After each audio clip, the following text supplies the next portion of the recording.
বন্ধুরা, আজকে আমি আপনাদেরকে দেখাবো কিভাবে পরিত্যক্ত জায়গায় আপনারা ফসল উৎপাদন করতে পারেন। এই যে দেখেন, আপনারা যদি ভালো করে লক্ষ্য করেন, এই যে গাছগুলা, এগুলো কিন্তু ধান গাছ। আর সবচেয়ে মজার একটা ইন্টারেস্টিং বিষয় হচ্ছে, এটা কিন্তু একটা নদী। এই যে দেখেন, এটা কিন্তু পুরোটা একটা নদী।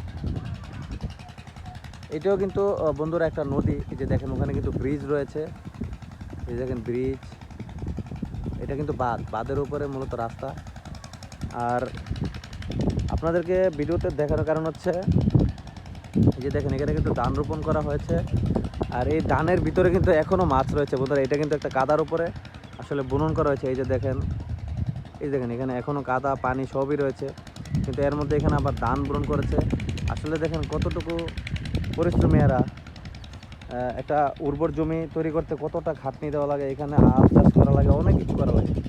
তো এই সব প্রক্রিয়ার মাধ্যমেই কিন্তু এরা মূলত এখানে ফসল চাষ করছে। এই যে দেখেন, এখানে কিন্তু ধানের সাথে কিন্তু মাছও উৎপাদন করা হচ্ছে বন্ধুরা। এখানে কিন্তু কোনো মাছ, কোনো পোনা এখানে ছাড়েনি। নদীর মাছই কিন্তু মূলত এখান থেকে পাওয়া যায়। আর এই যে দেখেন, এখানে পায়ের ছাপ রয়েছে। এরা কিন্তু মাঝে মধ্যে এখান থেকে মাছ ধরে। এই যে দেখেন পায়ের ছাপ। তো বন্ধুরা, আজকে ভিডিওটি যার ভালো লেগেছে, আমাদের চ্যানেলটাকে সাবস্ক্রাইব করে পাশে থাকবেন।